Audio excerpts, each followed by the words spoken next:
Hi, my name is Annamarie McLeod. I am a theater artist, and I've created a one-woman play called Fathom Five, which is about my journey into and out of postpartum depression. The play is very personal, but the range of maternal mood disorders that happen are very, very common and not necessarily publicly discussed. So, I have invited a medical specialist here to educate us about them. I would like to introduce Dr. Dhami. She works at El Camino Hospital in Mountain View, California, and she is the medical director of El Camino Health's Maternal Outreach Mood Services Program, the MOMS program, which is both prenatal and postnatal support. So that sounds very fancy, but Dr. Dhami, how would you describe your job? What is it that you do? Well, I just take care of moms that are either pregnant or postpartum. Um, so El Camino offers a range of services, and it's unique because I believe that it offers more than most hospitals on the West Coast and perhaps most hospitals in the country. And it just underscores what all women need in terms of their mental health issues as they go through their reproductive years. Um, so my job involves taking care of moms that deal with mental health issues, from mild to moderate intensity mental health issues to severe mental health issues. And mom's program is a day treatment program for women dealing with perinatal mental health issues, from depression, anxiety, psychosis, to obsessive compulsive disorders, um, to standard severe depression. And the moms program involves a partial program, and then there's a step down to intensive outpatient. So overall, my job involves, as a psychiatrist, taking care of moms, assessing their symptoms, discussing with them different treatment modalities, which could be medication, psychotherapy, both. Um, at times, discussing with them the need for inpatient hospitalization. We also have an inpatient unit for perinatal moms, which is the second of its kind in the country.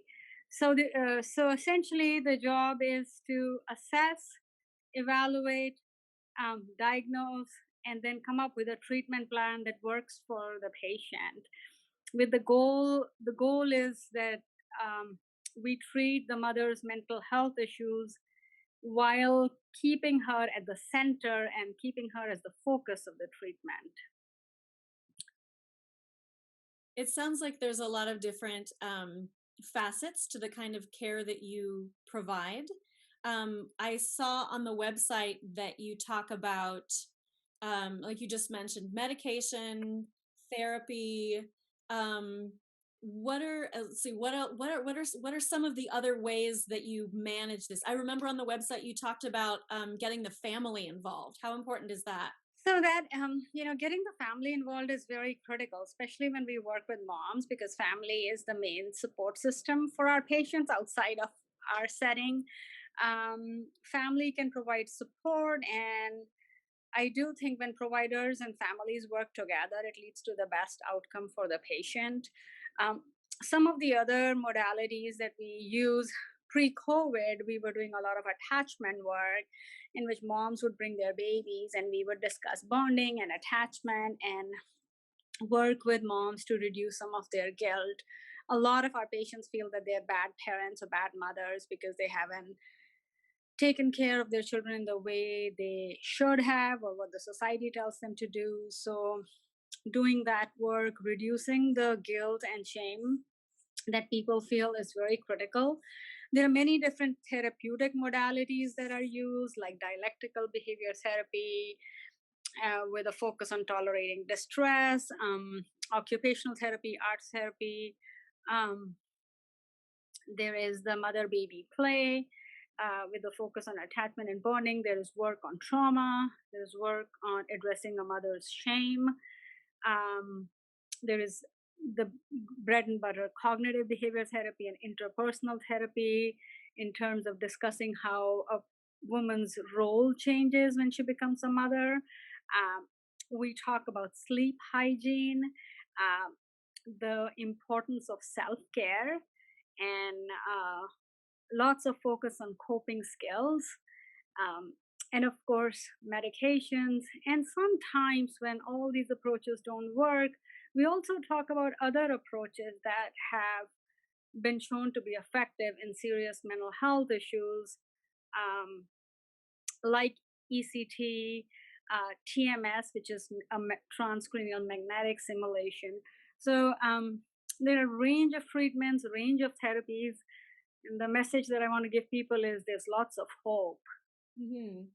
It sounds like there's a lot of different prongs that can be Yes. different avenues from something more, I don't know, mild, Yes. or Yes. to something more extreme, depending on what you need and what your needs are, I guess.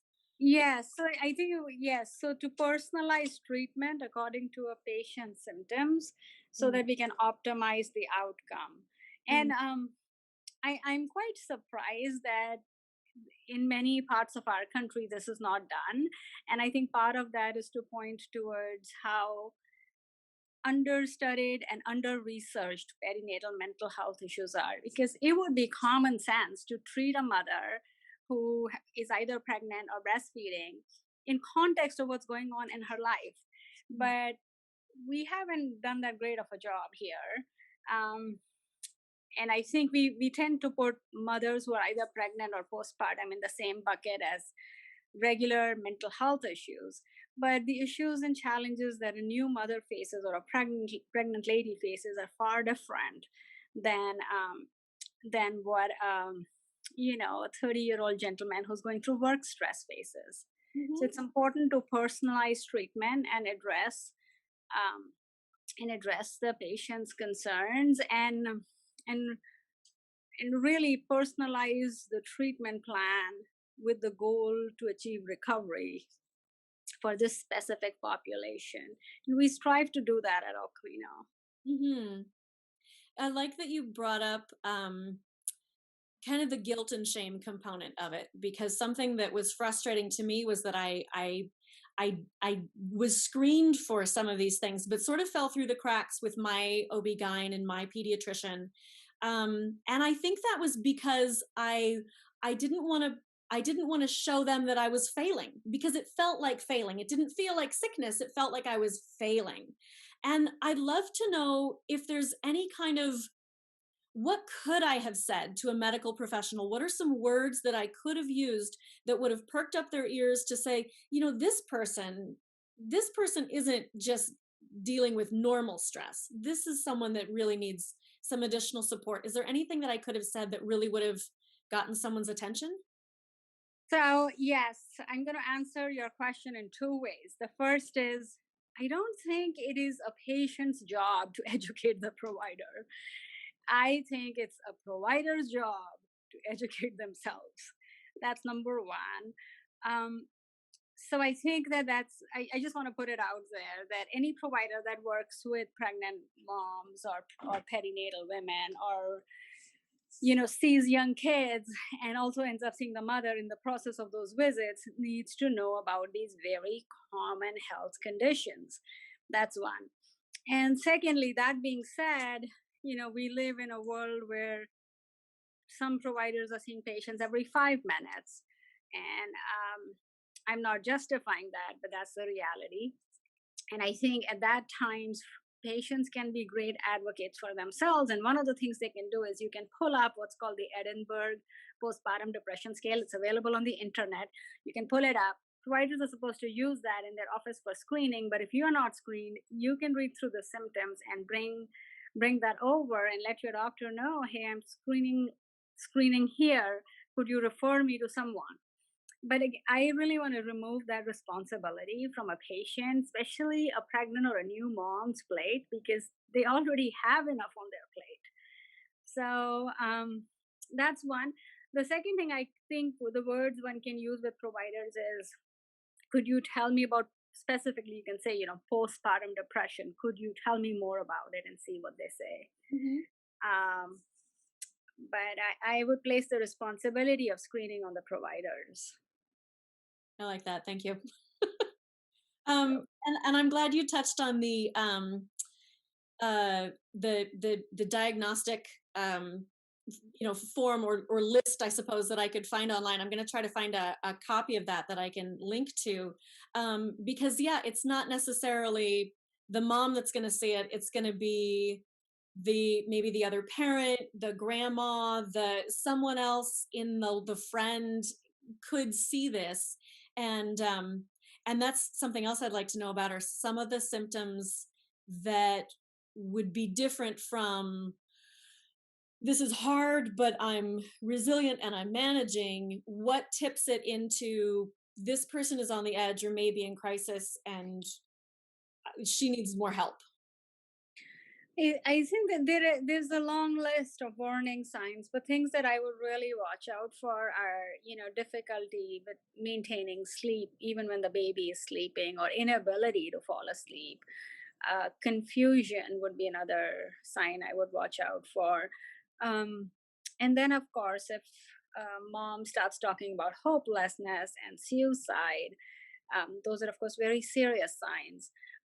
Poor nutrition, poor oral intake, inability to take care of basic grooming, um, feeling overwhelmed to the point that they feel that there's no relief and they need to escape as a way to cope with the feeling of overwhelm would be another sign. But I think for family members, I would have a very low kind of threshold to seek help. If you feel that your family member needs help, then take them to the doctor, because for certain postpartum conditions, it's very easy to miss the diagnosis. Like I mentioned, confusion or disorganized thinking. It's hard for a person to say, is this normal or is this patient just sleep deprived? So it's important to take them to a provider who knows these perinatal mental health conditions. But I think for the family members, anytime they realize that their family member is not able to sleep, is not able to take care of themselves, is profoundly hopeless, is crying all the time, is not eating, is not showing interest in things, or not experiencing joy in their interactions, um, it's time to get help. Yeah. And I understand why that can be confusing because a lot of those things feel to some degree normal with a new baby, but Mm-hmm. it very quickly goes into too much, especially in this culture of putting a lot of emphasis on doing everything and being everything. Mm-hmm. And I'm more busy than you are, and I'm tired than you are, as kind of a badge of pride rather than uh, someone asking for help. Mm-hmm. Yes, definitely. Um, I think for patients, I would say, have that ability to check in with yourself, and if you realize it's too much, get help. It's okay. None of us is meant to raise children alone. Believe me. That's a great lead into my next question, because we are not doing this as a regular play, but it's filmed, it's going to be streamed, so you can watch it anywhere. Are there any if you're here in the Bay Area, go see El Camino, but if you're somewhere else in the country, are there any other sort of national um websites or resources or anything else that people could look up or reach out to? Yes, there is the Postpartum Support International. They have local chapters in all states and in most cities. They can connect you with resources, so that's one really valuable um, website number to have. There is also a good website from Mass General called womensmentalhealth.org. It offers a lot of education and resources on treatments, and it just is just powerful and wonderful resource. There is supporting mamas locally here in the Bay Area. That's quite helpful as a support, as a resource for support and referrals.